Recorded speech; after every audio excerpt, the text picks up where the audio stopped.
So this is going to be the first of many tutorials, small tutorials in a kind of like a full Manim course for beginners. So it's pretty much going to gloss over everything you need to know within Manim as a pure beginner, stuff that if you knew about it, it'd just make doing stuff in Manim 1,000 times easier. So first things first, you've got to have it installed. So if you're going Manim CE, there's a link for that. If you're going Manim 3 Blue 1 Brown, there's a link for that. And I'll put those into the description.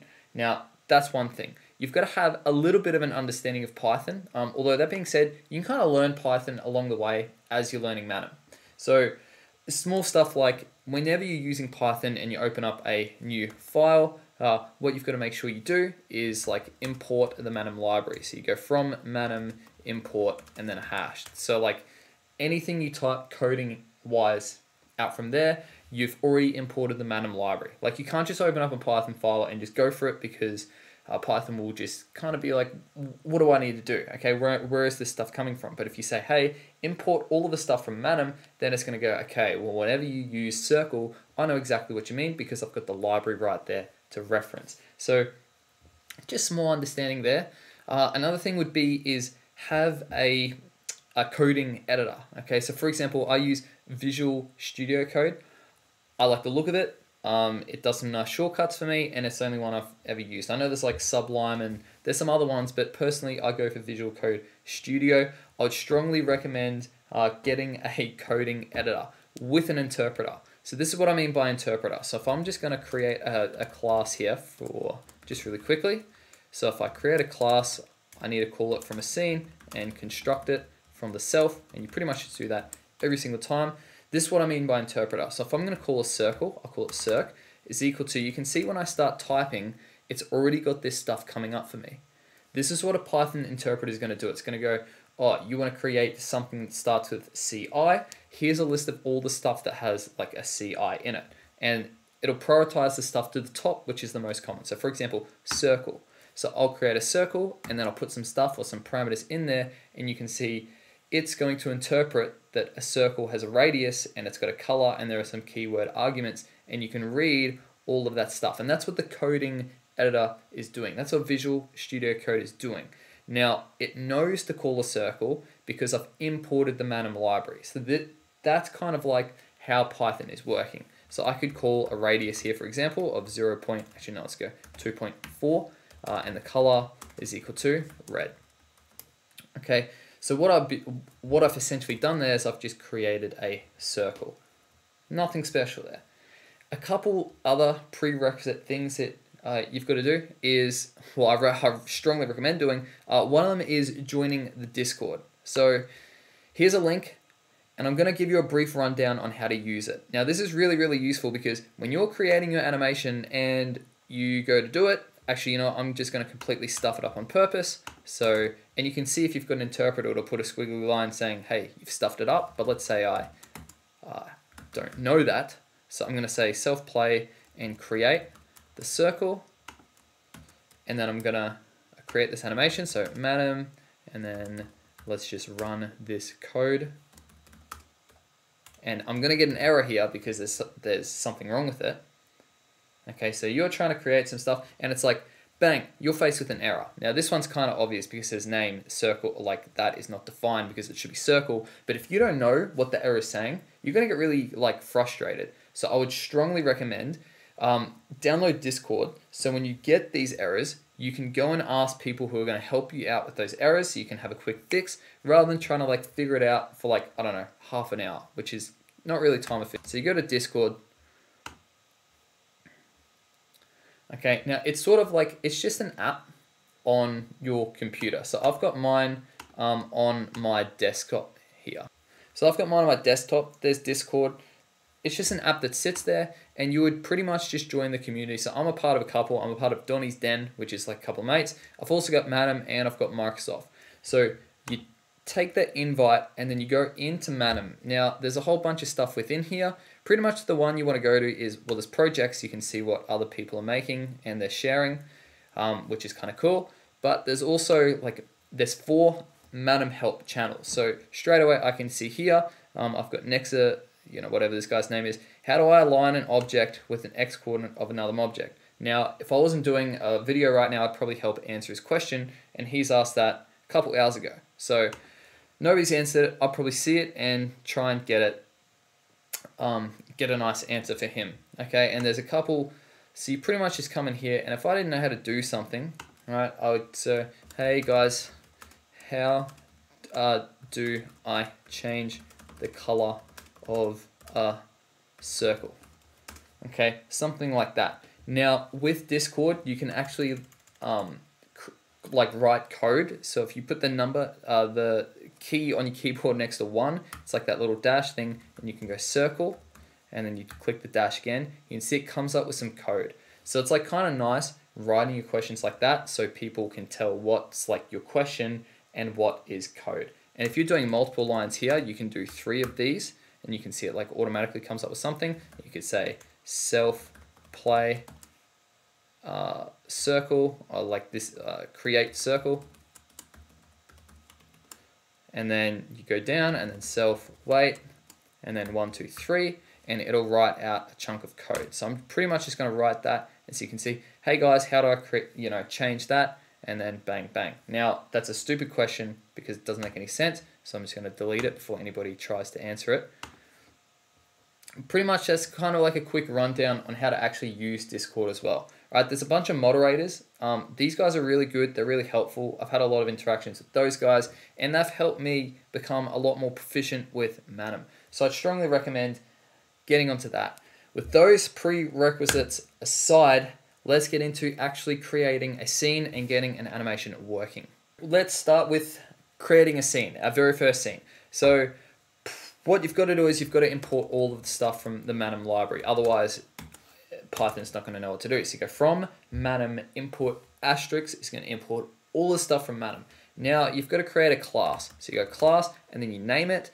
I'm going to name this one Pith, and we go scene. All right, colon. So I've named my class Pith, and then I'm going to construct it from the self. So you go def construct self. Now, look, there are many, if you go, why do we have to do that? Why do we have to type exactly that? Why does it have to be seen and why does it have to be self? To be honest, I don't necessarily know. I feel like it's got something to do with how Python is working alongside Cairo to get the animations to work. I don't really have that answer, but you've got to put that at the start, otherwise the animation isn't gonna make itself.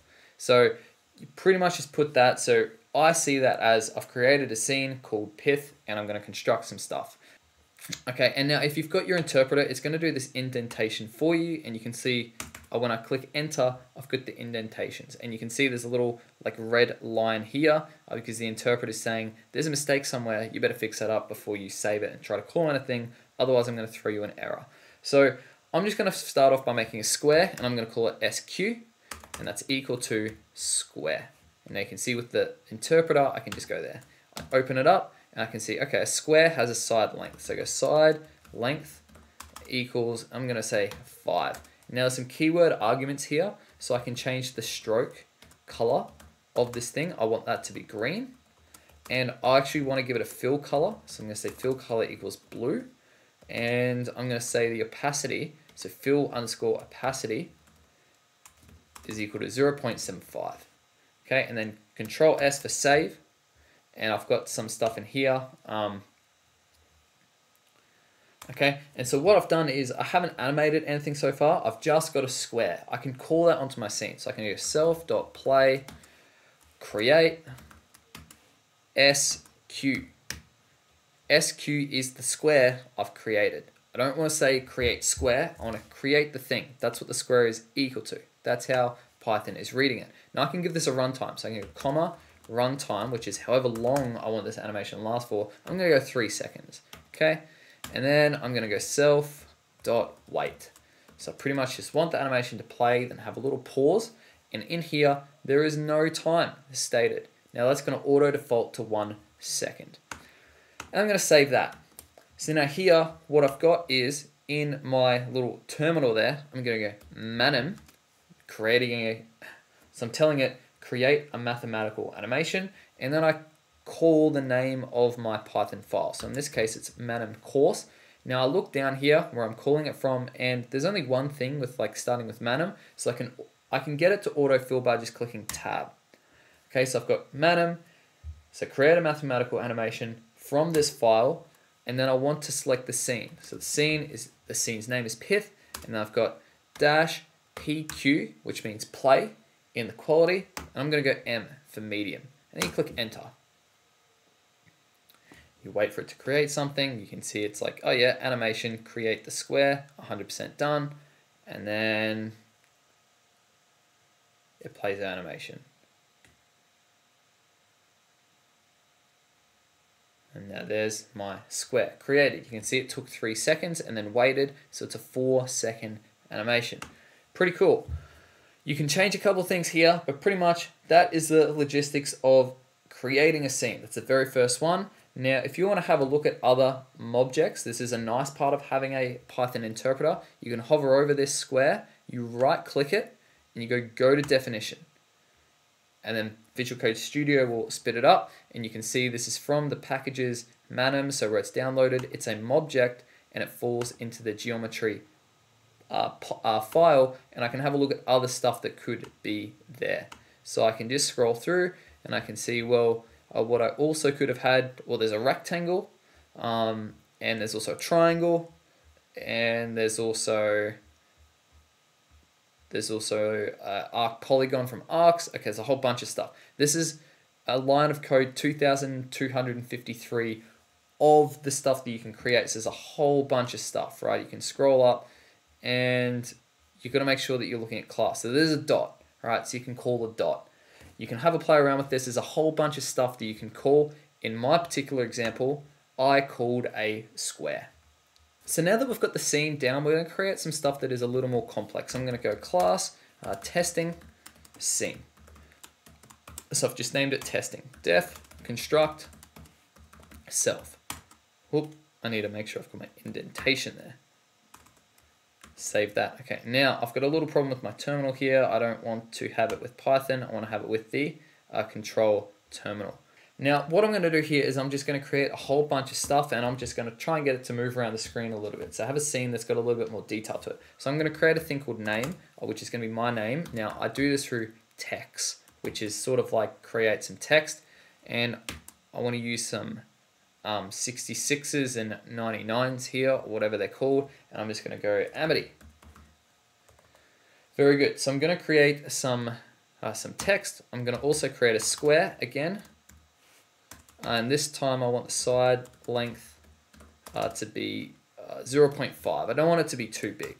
Now what I'm also going to do is I'm going to create a triangle. So try is equal to triangle. That's my Mobject. I can have a look.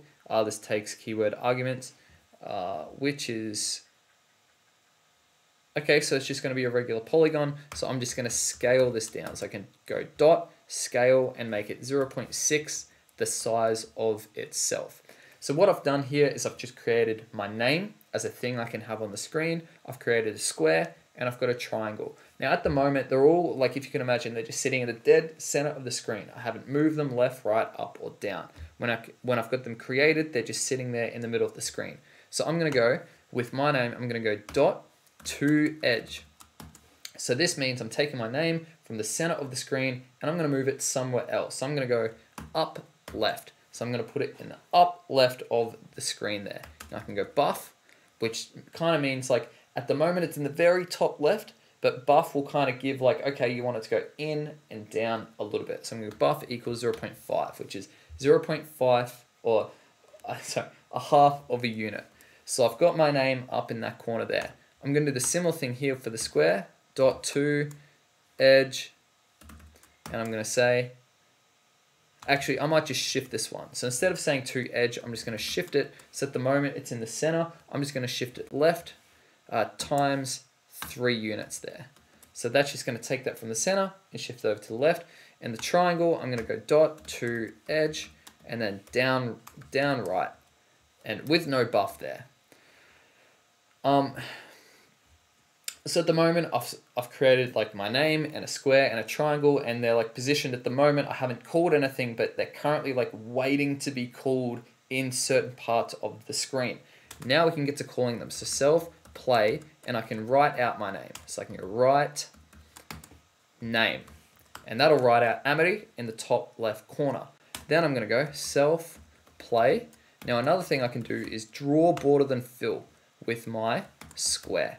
So it'll draw the border and then fill it. Actually, to make it a little bit more fun, I'm going to add a fill color so you can see how nicely that draw border then fill works. And I'm going to make it a blue fill color. Actually, no, I won't. I'll make it green. Okay, and I want that to last 2 seconds. So runtime equals 2. Save that, and then I want to have self play, and I just want to create the triangle. So create try, and then I'm going to have self.wait. Okay, so that's my whole animation. So I'm going to go Manim, and then Manim course tab, so it auto fills it in. Testing, because that's the name of my scene. PQM, and I'm going to click enter, and because I don't have any errors here, it's going to create stuff.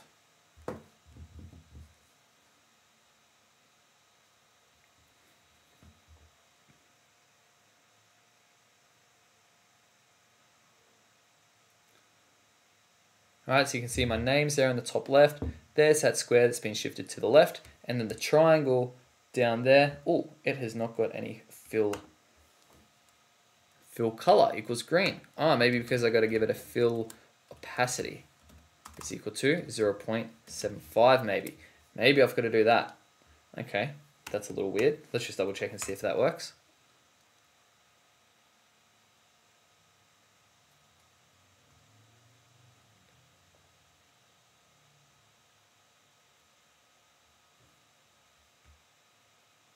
Okay, there it is. There's that square with the fill. Very cool. Now, I don't just want that to be kind of sitting there static. I want these things to move around the screen a little bit. So that's no problem. What I can do is self, play, and then let's say I want my name to move from the top left to the top right. So I'm going to go name dot animate.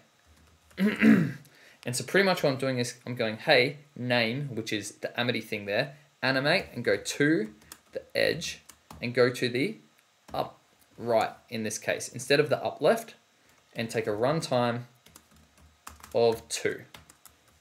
Okay, now while that happens, that's going to happen, and then after that, what I'd like is I'd like the square to rotate around a circle, and then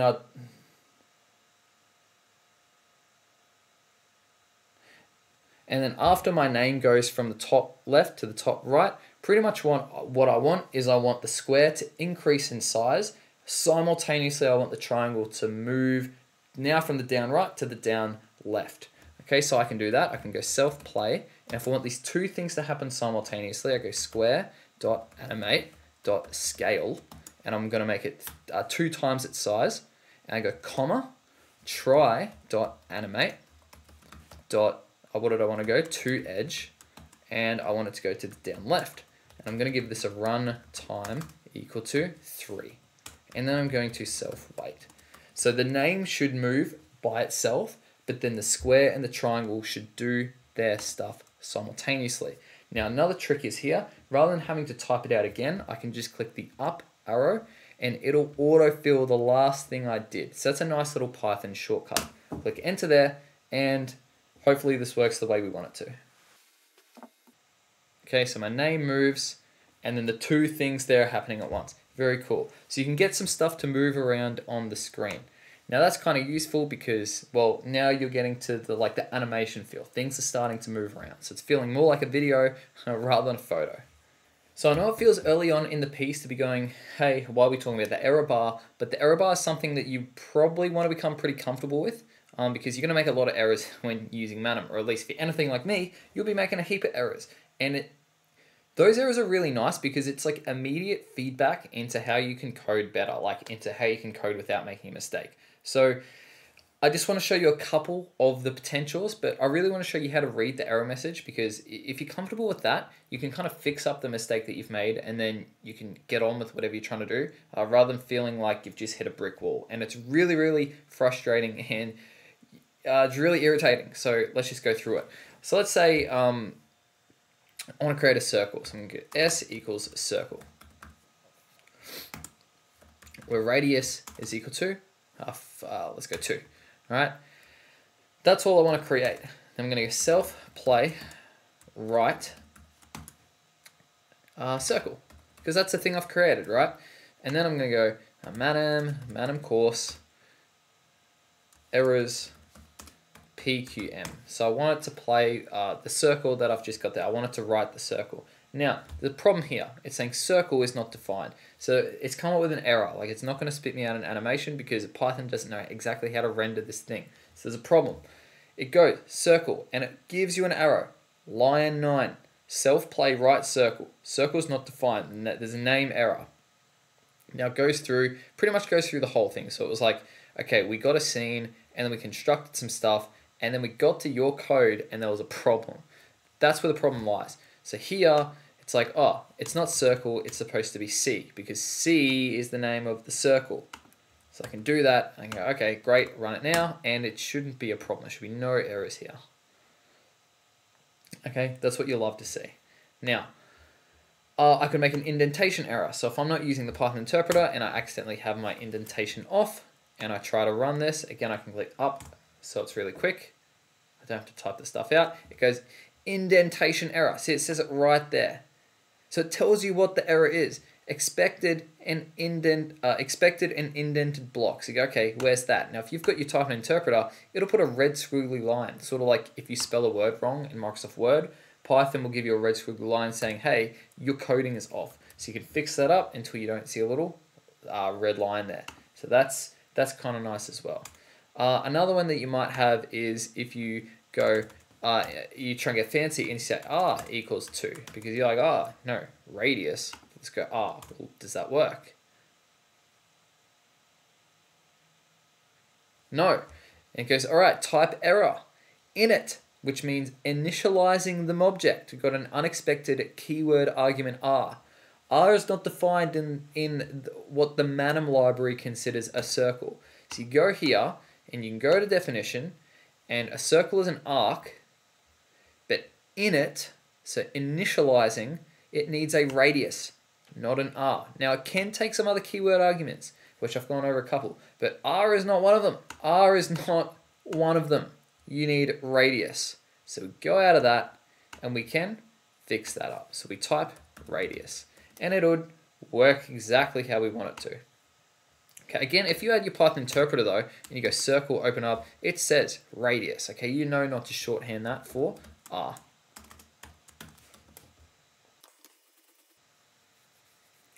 Okay, now you might go, oh, well, instead of write, what I want it to do is I want it to create, then uncreate, or something like that, or create, then go away. Well, if that's not like a callable thing, it's going to spit you out an error, because it's like, that's not something you can do. So it says name not defined. So you can't go create, then uncreate. What you can do is you can create it. Okay, that's something. And if you want to have a look at how can you animate stuff, you can go to the definition of create, and you can see it's in site packages, Manim, animation, create and py. So it's the Python file for creating stuff. Well, there's create. There's show partial. I've actually never used that one. And also, so there's a whole bunch of stuff. You can unwrite, so it's like the uncreate of create. You can show increasing subsets. You can have a play around with all sorts of this stuff, but you've got to have something that is defined here. So this tutorial is intending to kind of help you become proficient with reading the Manim library. Again, if you've got your Python interpreter, things are going to be really, really nice. So because it is Manim, let's create some mathy stuff. So we've got ax equals axis. Not going to go into a whole lot of detail with what goes in there right now. That's for a future tutorial. And I want to play some stuff. So create the axis.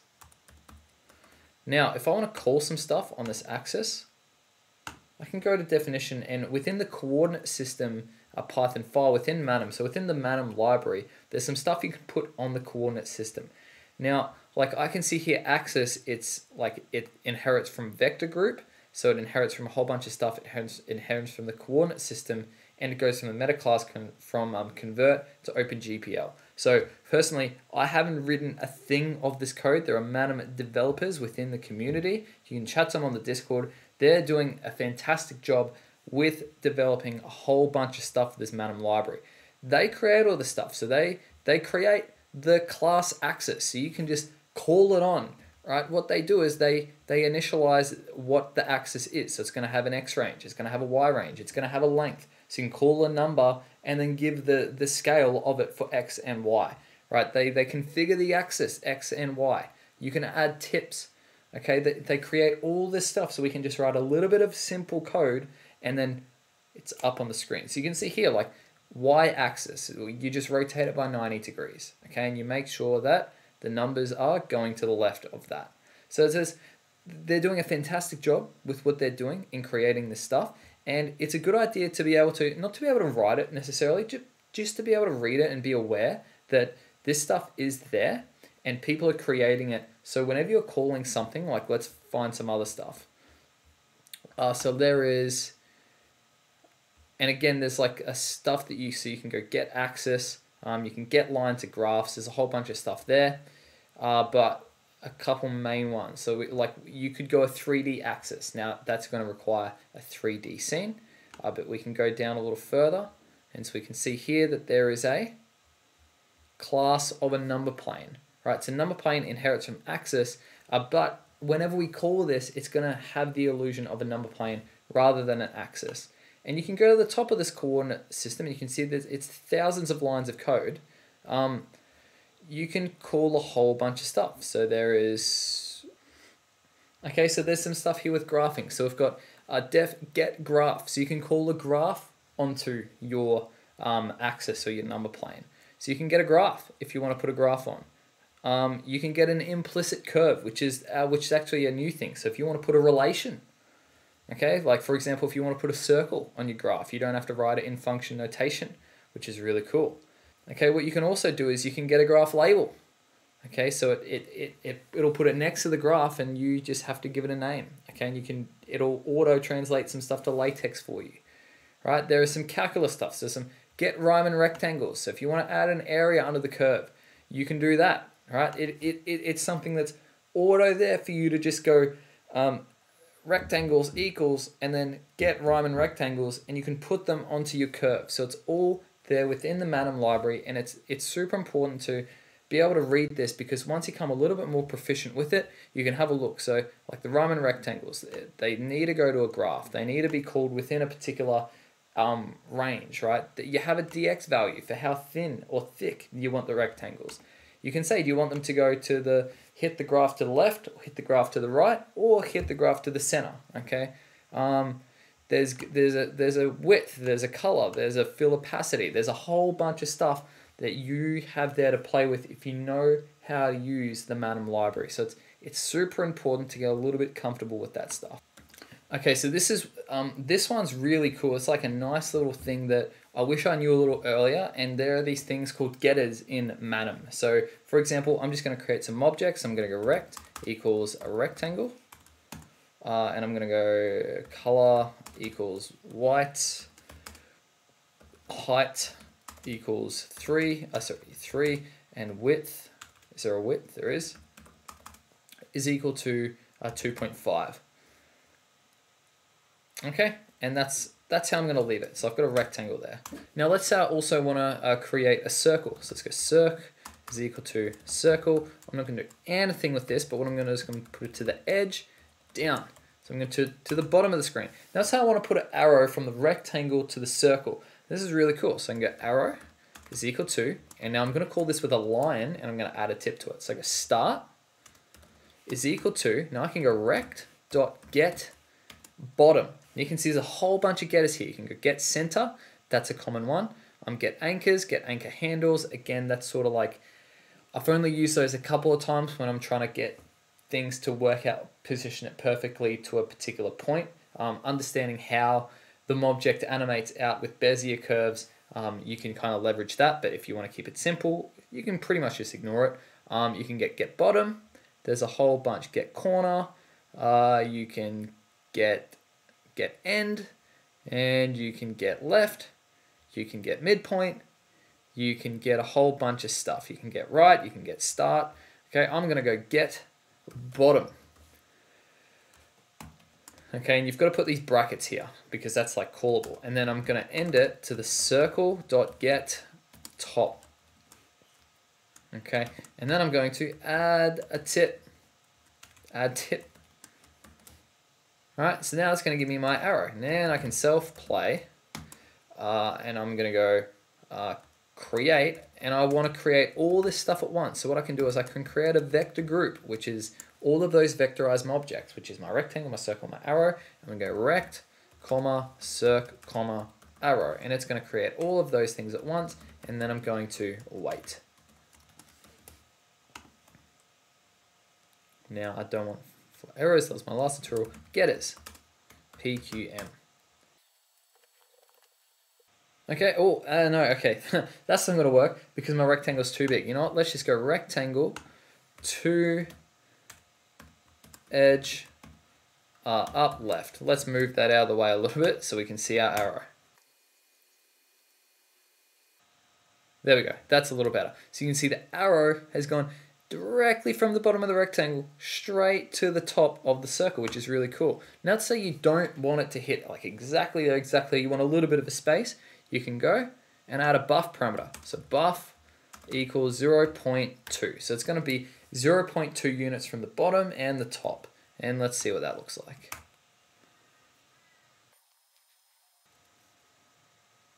Okay, now let's say it's like, all right, now I've got this stuff here. It's fairly static. I want to move some stuff around. It's like we've already had a look at how to animate stuff. So you go self, play, play, and now I want the rectangle to move from the top left to the top right. I want it to do a little bit of moving. So rect animate dot to edge up right.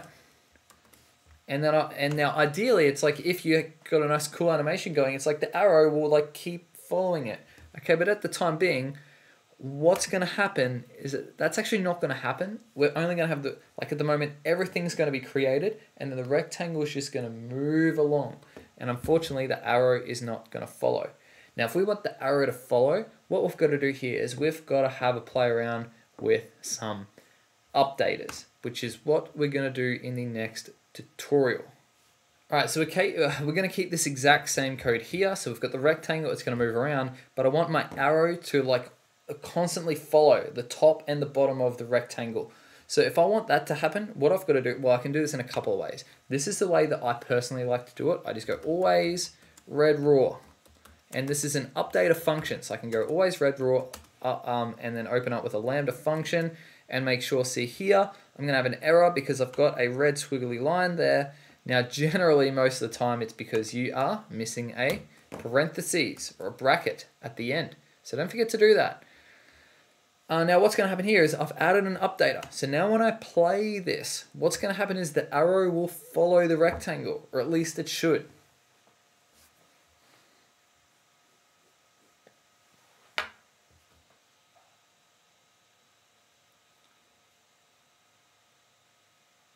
Woohoo! All right, so now it's moving around.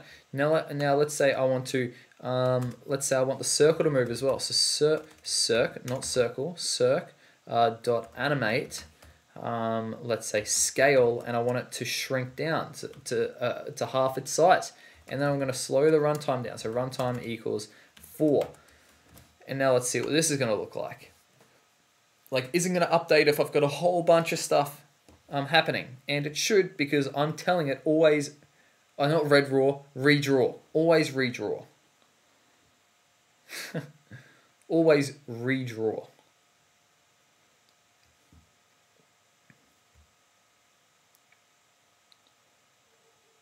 Oh, look at that. So it's stayed and it's kept that nice buff the whole time, which is really nice. Okay, so even when the circle got smaller, it stayed at the top of that circle with that small buff.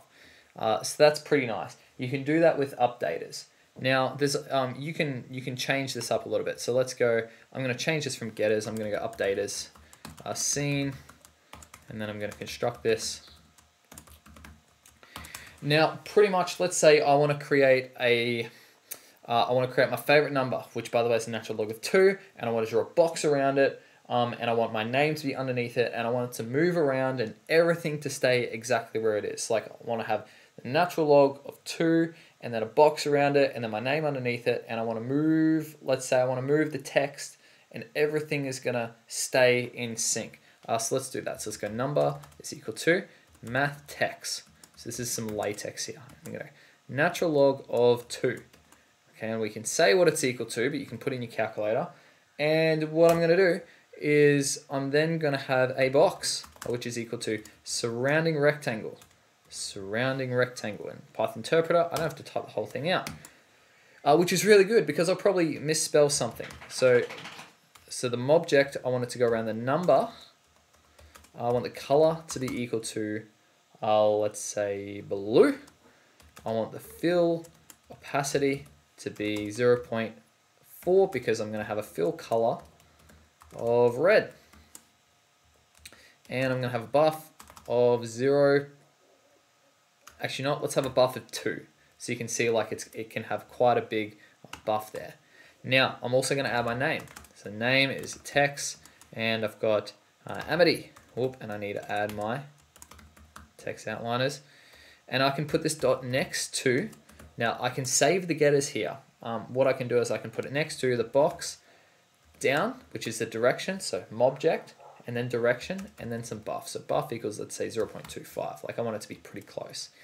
Now, if I go ahead and move stuff around, it's like, yeah, it's going to be created there and then. It's like at the moment, actually, you know what, I might just do it. So self play, create the vector group of number, box, and name.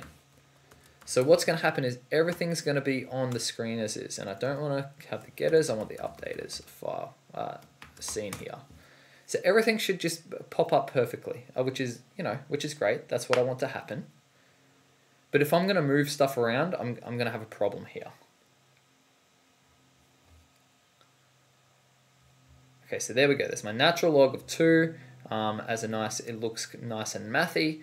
I've got my box, which has got a big buff. You can see there's 2 units that way, 2 units that way, 2 units that way, and 2 units that way. I don't really like that, so I'm probably going to reduce the buff. And then my name is directly underneath it. So I'm going to reduce this buff to, let's say, 0.5. Now let's say after this, I want to go self play, and I want my number to move. So I'm going to num animate shift, and let's go right times 2. And I'm going to give this a slower runtime. So runtime equals 2. And then I'm going to go self wait. So it's going to be a 4-second animation, like 1 second to create all that stuff, and then 2 seconds to do that, and then another second to wait. So I'm going to call that. Everything's going to animate out. But like what I want to happen is I want the box and the name to follow along. At the moment, all that's going to happen is everything's going to be created nicely, but then that's going off by itself. And that is absolutely not what I want to happen. So I need to add some updaters. Now, again, the easiest way to do this, always redraw lambda function. Add an extra parenthesis at the end. And then I'm going to do the same thing for my text. Always redraw lambda, and then add an extra parenthesis at the end. And now when I do this, when I move my number, everything should follow it because I'm saying update, like stay next to the box, and I'm telling the box stay surrounding of the number. So the number will move, the box will stay surrounded by the number, and then the name will stay always below the box, like beneath it.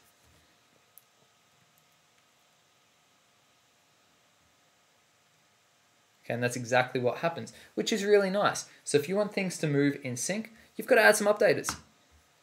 All right, so just before we get into any graphing, there's one thing I want to go over, which is a value tracker, and I'm just going to go over this with a Mobject, and that'll pretty much just be Mobjects done and dusted for like purely for a beginner's purpose, and then we're going to get on to creating some graphing stuff. So there's a Mobject which you can call a decimal number or an integer. So I'm going to go, well, firstly I'm going to create my value tracker.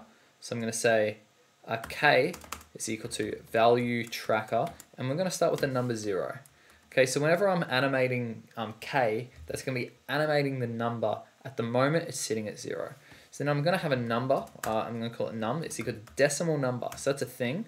And what I'm going to do is I'm going to set it to have, so what that's going to do is that's going to display a number, and I'm going to go dot set value, and I'm going to say k dot get value. So it's going to be set to the value of k. Okay, now what I can do is I can go self play, create. Actually, I might just go fade in, and let's go num there, and then self wait. And what should happen is the number 0 should be up there. So let's get this ValueTrackers PQM.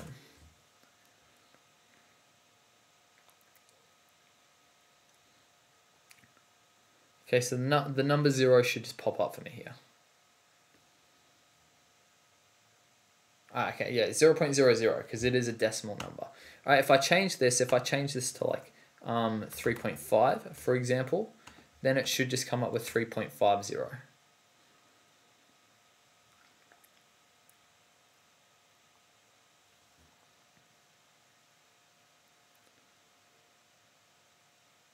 Which is exactly what happens there. And let's say I want this number to change, cycle to and from. So I can go, okay, self.play. I can go self-play, I can go k.animate.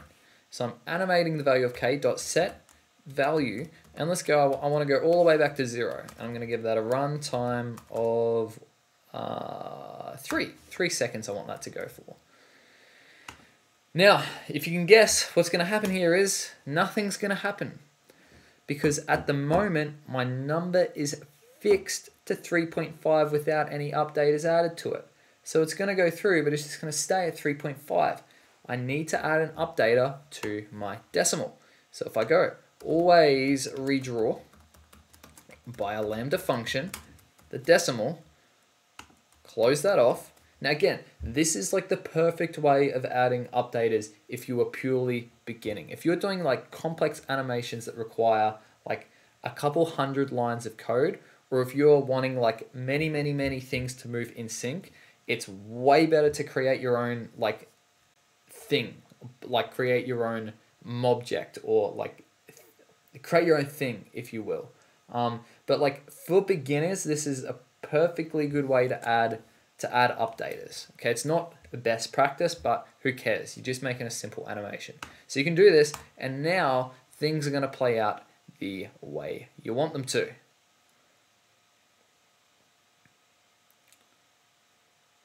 Okay, and you can see it's actually taking a little longer, because what's happening is it's actually having to encode, like for each frame that it's playing, it's going to change whatever the number is in that particular piece.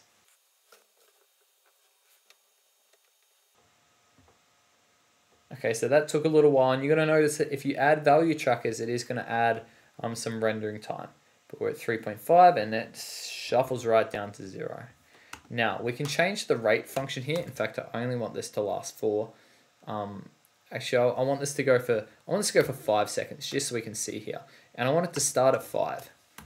Now, I can add a couple of things. So I can go rate func is equal to linear.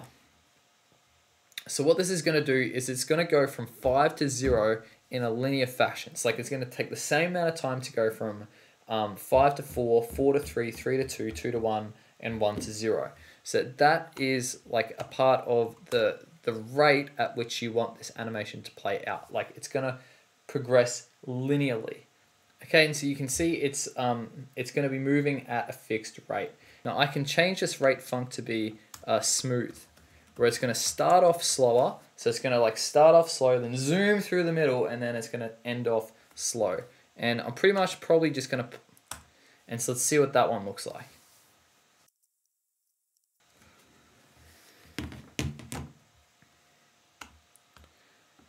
Okay, and we can see with this one is that it like starts slow, and then it's like really quickly, and then it eases off. Okay, so there's different rate functions that you can take advantage of there. Let's get into some graphing with Manim, because it is Manim for mathematical animation. So let's make some math animations for some graphs. Now I can add a plane, or I can add an axis. Let's say, for example, I want to add a number plane. So I'm going to go number plane, and there's a whole bunch of parameters it can take. So X range. So let's say I'm going to create a number plane where I can call on a parabola. So I know that I only want positive Y values, but I'm going to need, let's say, go from x being a -4 to x being 4. And so that means I'm going to have to go from 0 to 16, right? With that x squared. So I'm going to go from, opening up some brackets, and -4, comma 4. So it's like start point, end point of the axis, and then in what increments do you want to go along? In this case, I'm going to go along in increments of 2, just to show you that you can do something like that. And then you've got an x length. Now, I've got a lot more detail on this in my original Manim tutorial series. So if you want to see how long does is the actual video length, the Manim conversion in the animation, go have a look at it, because I go into a lot more detail there. So the x length, I'm just going to set it to be 7, and so y range, I'm going to go from 0 to 16, and I'm going to go in jumps of, let's say 4, for example. Okay, and I want a y length is equal to, let's say it's got a length of 8.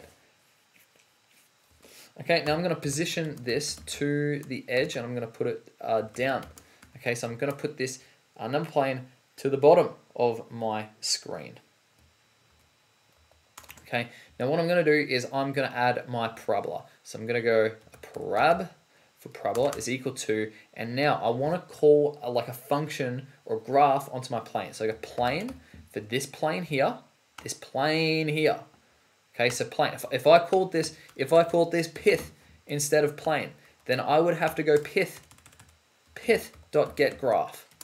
Okay, just to make it clear, it's whatever the name of your number plane is. So I am going to go plane.getGraph, and I'm just going to quickly change this to plane because I don't want pith, I want plane.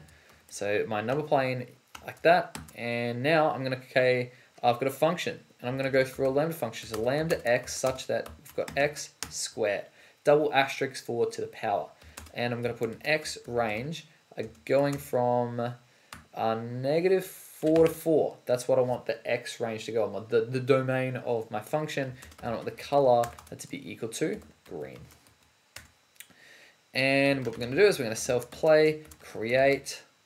Actually, I might draw border than fill of my plane, and then I might self-play, and I will create my parabola, and I'll self-wait. Now, nicely with my text editor, it's told me that I've misspelled create, so I'll quickly go and fix that up before I run anything off here, and this is graphing.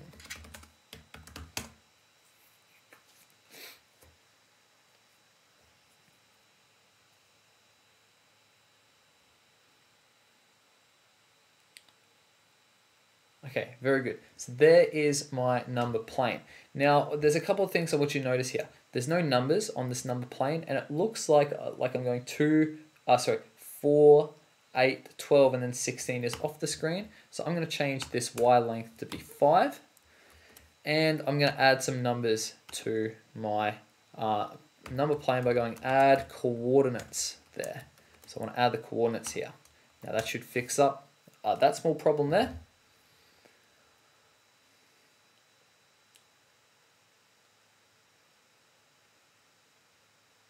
Okay, there we go. So I can see my whole thing there, and I've got my parabola on my number plane. And let's say I wanted to add some, I wanted to have an f of x for y, and then x for my x-axis. So I can go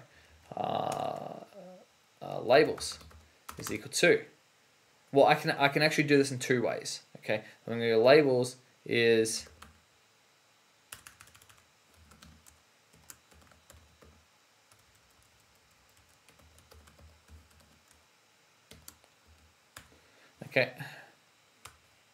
Okay, so I can actually do this in 2 ways. I'm going to call them labels. I'm going to go plane.get axis labels there.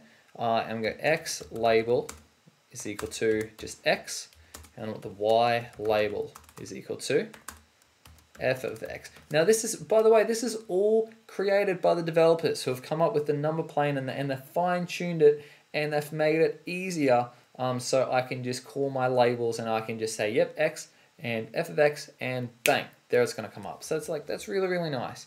So that's going to cool, but I've got to also make sure that I create, and now I might create the vector group of stuff, and I want to add my labels and my parabola, for example. Okay, so I can do that, and I need to add another parenthesis at the end. Now, what I could also do here is, let's say I want to show like what's the name, or like what is this function exactly. So I go func label is equal to, and I'm gonna go math text here. Now, like this is another way you could label stuff, and I'm gonna go f of x is equal to x to the power of 2. Oh, x to the power of 2. So just draw, again, if you know a little bit of Python, a little bit of latex, you can put that in there. All right, now I'm going to put this next to, I'm going to put it next to the parabola to the right of my parabola with a small buff of 0.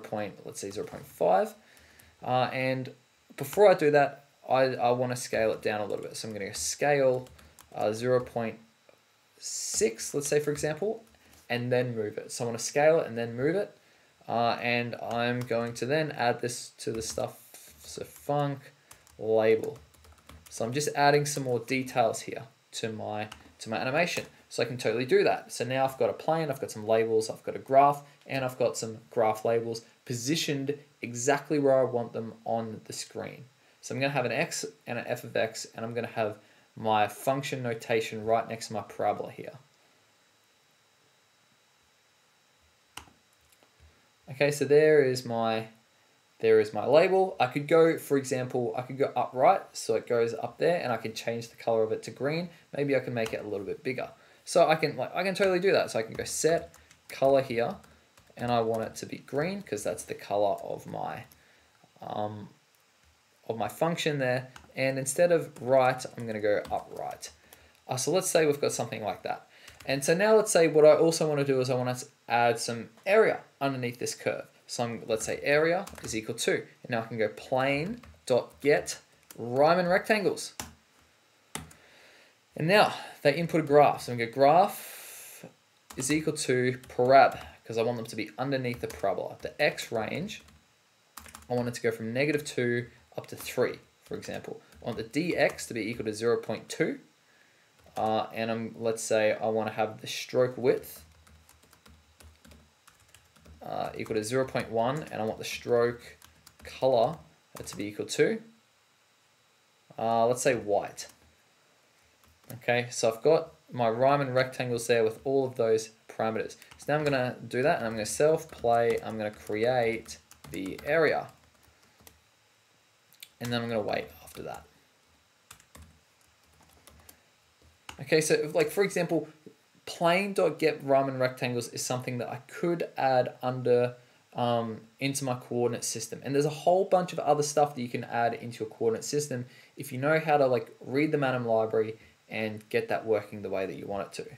So there it is, there's our parabola, and then there's our area there going from -2 all the way up to 3, which is really nice. And so if you go, oh well, what if I want a tangent line? So you go to definition, you go to the coordinate system, you read the Manim library, and you go, and maybe you can control F, and maybe you go secant line. And there it is. There's a def get the secant slope group, which I'm going to use in the next tutorial where we are going to be looking at adding updaters. Okay, so I'm going to do some updater graphing here, where now I'm going to call some stuff on an axis. I'm going to go axis is equal to, or ax is equal to axis, and I'm just going to do the same parabola with the same x range stuff. So I'm probably going to fast forward this here.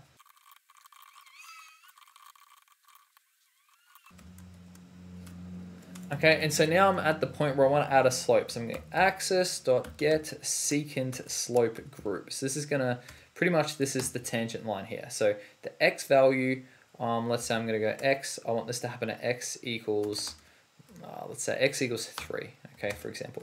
I want this to be on the graph of, in this case, I've called my graph function. That's going to be my parabola. I want the dx, or the distance between the two dots of the secant, to be 0.01. So I want it to give the illusion of a tangent line. I'm going to change the color. So I've got secant line color is equal to, let's go green.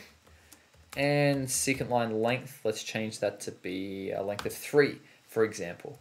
So what I've got here is I've got an axis, I've got a function, I've got a slope. Now I'm going to add all this stuff here. Actually, and I can just go self, I don't have to animate it out. I can just go self.add axis, func, and then slope. And I can go self weight. And let's see what this looks like here. Okay, so there we go. So there's my parabola. You can see I don't have any coordinates on my axis at the moment. I can change that. Let's say I don't like that gray color. I want it to be in white. I can totally change that. And we can see there is a slope at x equals 3. If we follow it up there at x equals 3. So that's very nice. Let's change a couple of things here. So I am going to want to add coordinates to my axis there. And I also want to set the color to be white, which is cool. I can definitely do that. I've got my function. I don't really want to bother with a name for the function at the moment, but let's say now I want my secant line to like right along the curve. Okay, so like have a think about what you're asking Manim and Python to do. You're saying make a secant, or like make the slope go from, like, for example, x equals -4 and write it all the way along to x equals 4 or 3, for example. At the moment, I've just got the secant line at x equals 3. I don't want that. I want that x to be variable. I want that x to move. So I can say x equals k dot get value. And you can guess what this k is going to be. It's going to be a value tracker. And at the moment, I want it to start at -4. So I've got my value tracker here, and I've got my axis, I've got my function. At the moment, it's at -4, and that's going to play the way it is. Now, if I go ahead and go, okay, well, self-play k.animate.setValue, which is changing the value of the value tracker from -4, let's go up to 4. Let's take a runtime equal to 3, for example. What's going to happen here is absolutely nothing because I don't have any updaters associated. This slope, I want it constantly updated. So I'm going to have to add an always redraw function here. And then add an extra parenthesis at the end. Now what's going to happen is I'm telling the Manim and Python, I'm saying, look, here's a value tracker. Keep track of that value. And so add an axis, add a function. Here is a slope. And for the x value, get that value tracker, okay? And while you're at it, always update while you're doing that. And so Python now and Manim now know, okay, that's exactly what we're going to do. And we're going to keep all these other parameters set. So now when I do this, it'll take a little while to render because now you've added a value tracker. So, you know, it's going to have to read and interpret that every single time. But then you should get a slope moving along the curve. Very nice. Now, one more thing. Let's say, all right, it's like, I'd love it if there was like a dot that stayed at the coordinate on the slope for that. So I want a little point. So point, and I want this to be a dot. Now, if I want this dot to, like at the moment, all I've got is dot and it goes in the middle of the screen, nothing else. So what I want to do is I want this dot, I'm going to say move to.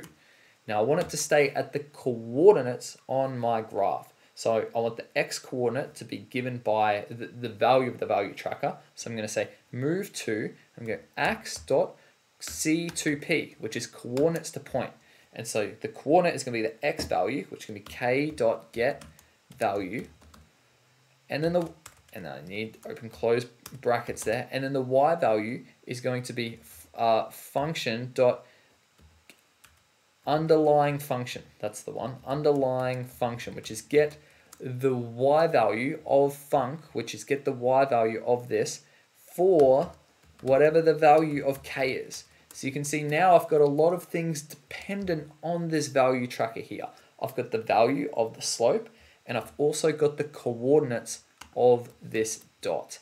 Now, if I want this to update, I have to add the always redraw statement with an updater for a lambda updater. And I want to make sure I add this point here. So now this might give the illusion of something that is just a little bit better. It gives the slope, and now there's going to be a coordinate along the slope at that particular x point on my parabola. Very cool. Now, look, I've done a whole series on this. So if you want to go into more detail, if you want to have a look at, oh, what about polar plane or you know, what about creating my own definition? Absolutely go for it. I've gone into a lot more detail. This is just kind of like a gloss over on this topic. So in this tutorial, I'm pretty much going to go over adding like the SVGs, or the what are they called? Scalable vector graphics. I think that's what the acronym is for. It's pretty much adding images into Manim, and Manim will like do some animation-y stuff with them, rather than with images themselves, like a PNG. You can fade in and fade out, but you can't like get it to like draw each piece and scale it out and certain things like that, as nice as it would if it was a SVG. Now, if you're like me, you have a Windows, and this is how I do it on a Windows. So I've got like home and home 2. I might call this home 1 and home 2. Now I'm pretty much, this is just the directory in my PC for where I want these images to be accessed from. I personally had no idea how to do this, so I went to the Discord and I asked, and the dude, Theorem of Beethoven, who does his own tutorials, he answered my question in like 5 seconds. I was like so amazed, I was so impressed, and I was really chuffed because I could like get on with what I was trying to do at that point. And so I've got home 1 and home 2 where I can access images and SVG images. Okay, those are under my directory, which I can find in here. And so if you just click in there, that is the exact same thing for my SVG images. Now let's say I want to create the YouTube icon, for example, okay, which is this thing here. It's huge. That thing there. Okay, I can do that, no problem at all. I can. Okay, and so what I do here is I would add my YouTube icon. So that icon is equal to SVG Mobject, and I go F, and I'm going to state this is coming from home 2, close that off, double backslash, and then I'm going to name the particular file. So mine's YouTube_icon.svg.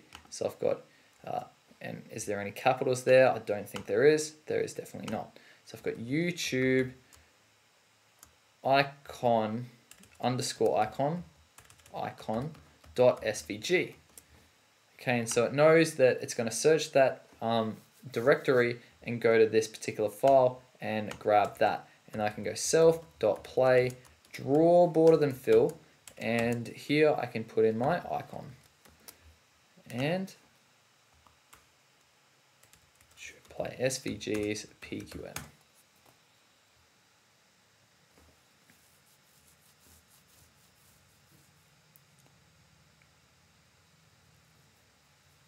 Okay, and you can see there, it draws the border and then fills the YouTube logo. So a couple of things could go wrong here. You could put in the wrong thing, and you try to do it, and it's going to come up with an error message. Again, it's going to say home is not defined, and it's going to go, that's where the problem was, and we tried doing all this stuff, we're setting up your scene, but you stuffed it up. So you've got to make sure you put the correct one there. And now you could, for example, get the name wrong, which is not going to come up with a squiggly line in your interpreter. So you've got to be careful of that. Like, you've got to have it as the exact name there. And again, you'll see an error here. It'll come up and it'll say, it'll go, there's an OS error, and say could not find that thing in either of these locations. So if that's going to happen to you, you've just got the name wrong. So you've got to put that underscore there if you've got an underscore in yours. Now, let's say I want to have an image. So I've got image is equal to image Mobject. And again, I'm going to go F. In this case, I'm calling that home 1. And then backslash, whoop, in here, backslash. And then I'm going to call an image here. So one of my images that I could get is let's go ducky.jpg.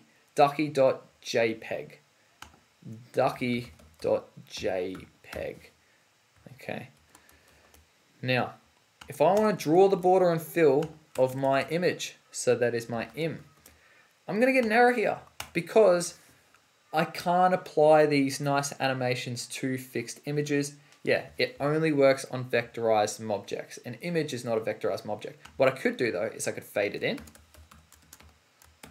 Image. Okay, and it'll fade in that little ducky, no problem at all. Take a little bit of time, but that's fine.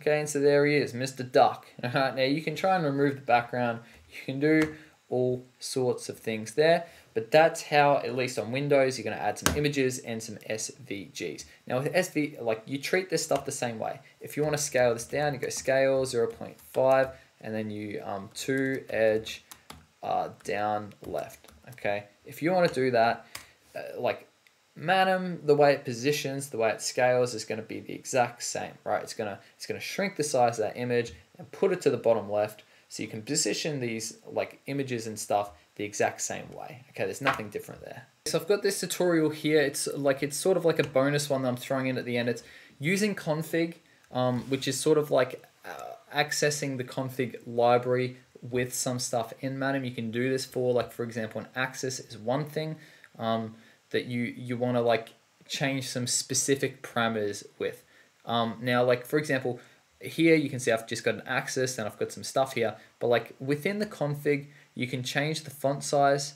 You can include some tips. Okay, you can exclude numbers. You can put elongated tips on particular numbers. Now, if you want to know exactly what you can change, you go to the definition of an axis. Now, or at least this, where is it? Our axis here is reliant, like if you think about it, the X and Y axis are reliant on number lines. So I would need to go and find a number line.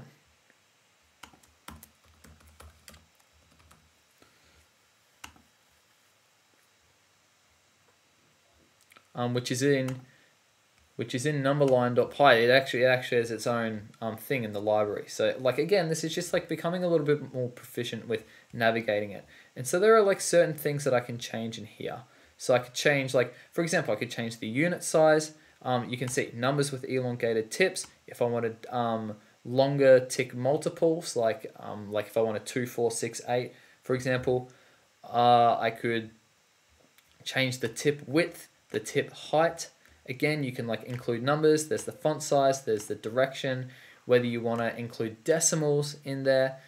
For example, like if you want to, like for example, with trigonometric, if you want radians there, I've specifically got one of the tutorials I covered how to do that. You know, because that can be kind of a pain in the neck. You can include numbers. You can exclude numbers. And then you can see here they've got depreciation, which means probably don't include that stuff, because in the next version of Manim, you can see at the moment we're currently on, it says Manim Community version 0.11.